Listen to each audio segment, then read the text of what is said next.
வணக்கம். தமிழ்நாடு சட்டப்பேரவை சூடுபிடிக்க தொடங்கியிருக்கிறது. மிக பிரமாதமா, அதுவும் தேமுதிகவினுடைய தலைவர் அம்மையார் பிரேமலதா அவர்கள் மிக முக்கியமான விஷயத்தை தொட்டு பேசியிருக்காங்க.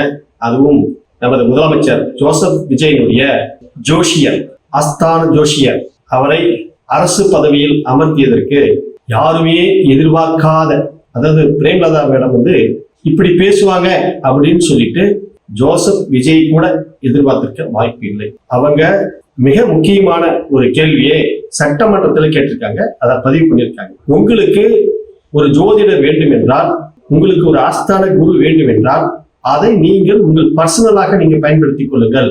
ஏன் அவரை அரசு அதிகாரியாக நியமிக்க வேண்டிய அவசியம் என்ன ஏற்பட்டிருக்கிறது அப்படின்னு சொல்லி சட்டமன்றத்துல மிக அழகாக ஒரு கேள்வியை முன்னெடுத்திருக்காங்க.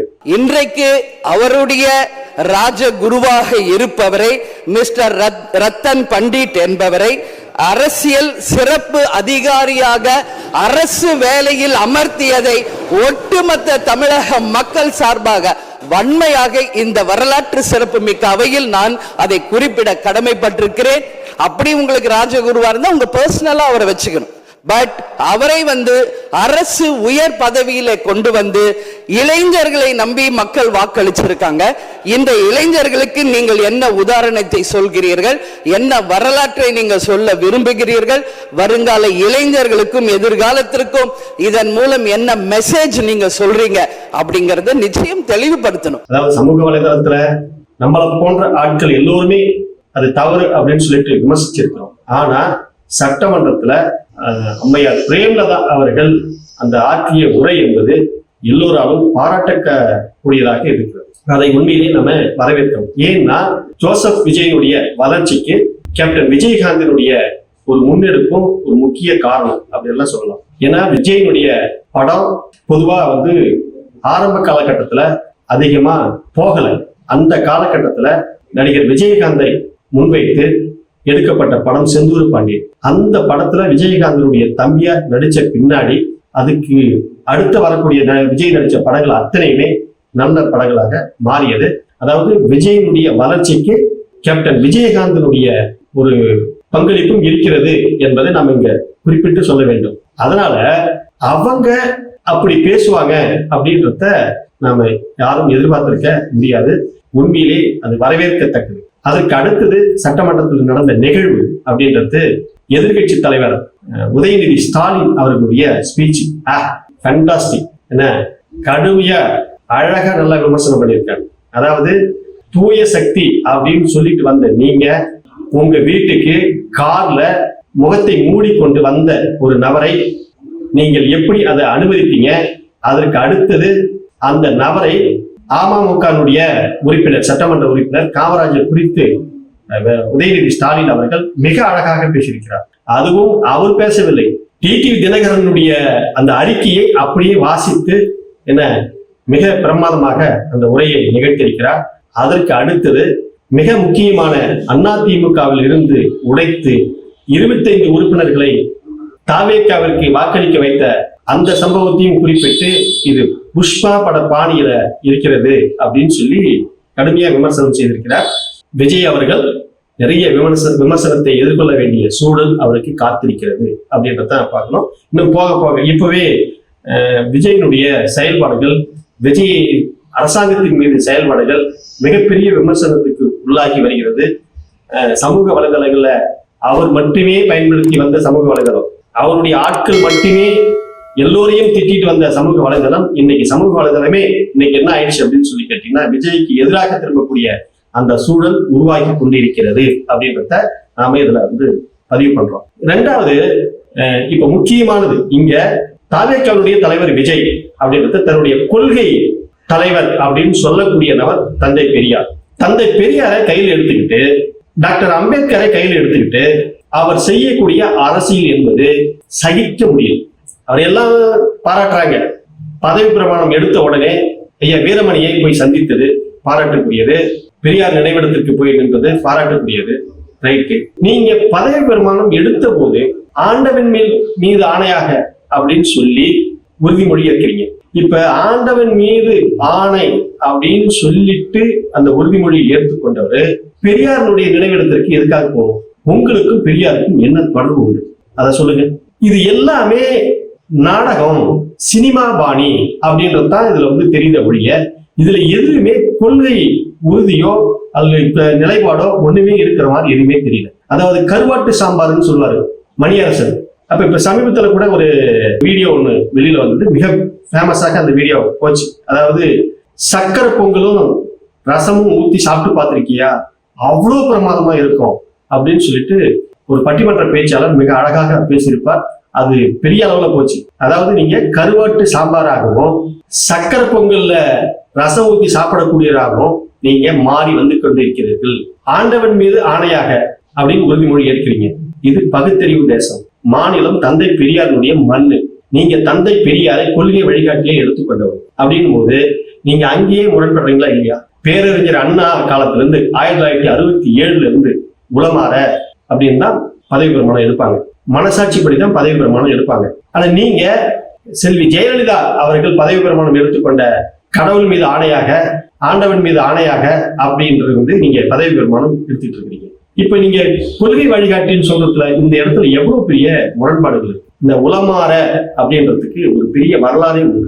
மனசாட்சிப்படி உறுதிமொழி எடுப்பதற்கு பெரிய வரலாறே உண்டு.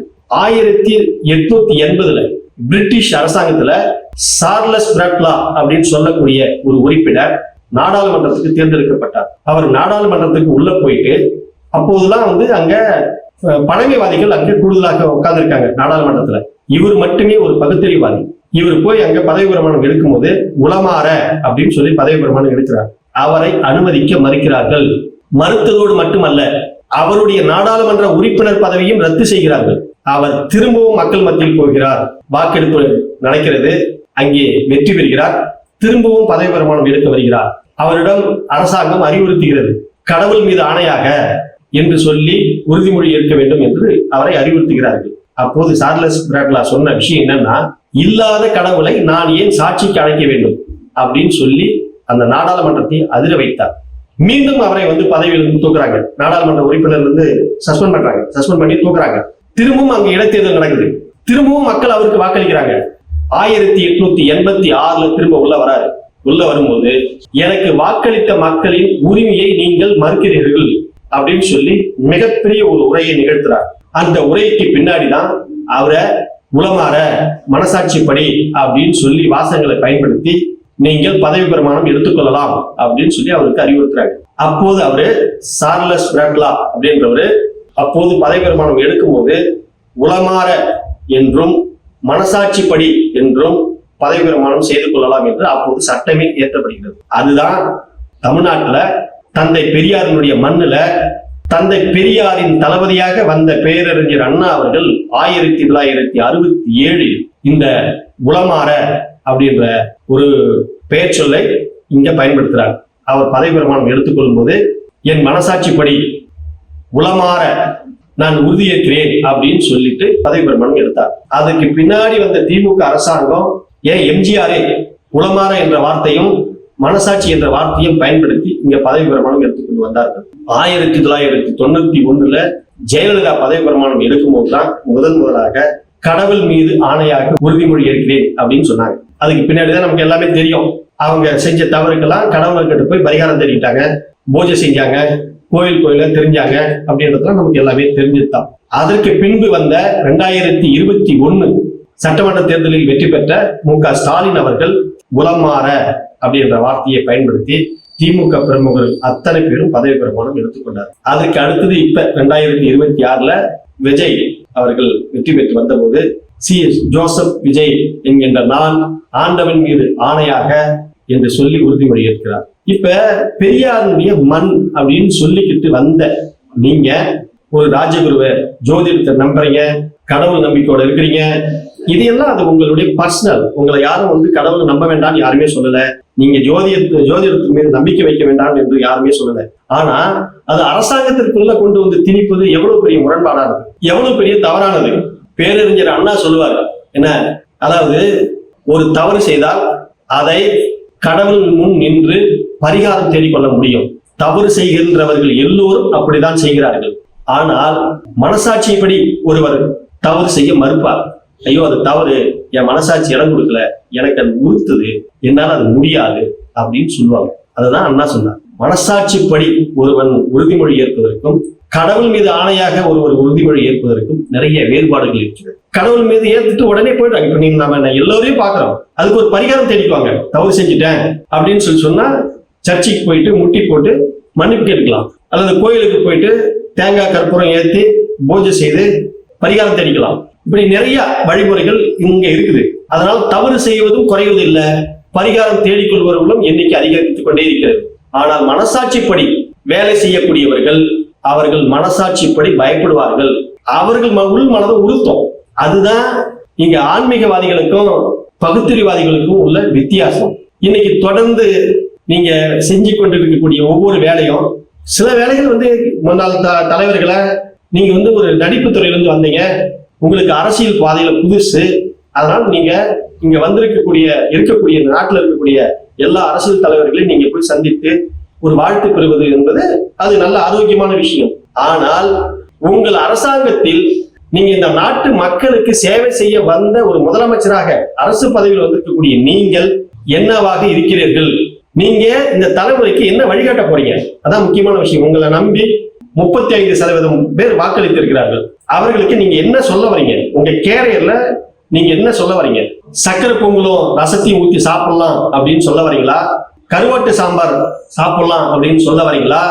இல்ல கருவாடு தனி சாம்பார் தனி அப்படின்னு சொல்ல வரீங்களா? ரசம் தனி சக்கரை பொங்கல் தனி, ரெண்டும் வெவ்வேறானது, அது ரெண்டும் ஒன்னா இணைஞ்சா அருவருப்பா இருக்கும், அசிங்கமா இருக்கும் அப்படின்றத சொல்ல வரீங்களா? எதை சொல்ல வரீங்க? இப்ப சமூக வலைதளத்துல உங்களை போட்டு கிழின்னு கிழிக்கிறாங்க. இன்னும் நீங்கள் நிறைய சந்திக்க வேண்டிய பார்க்க வேண்டிய விஷயங்கள் நிறைய இருக்கிறது. நன்றி.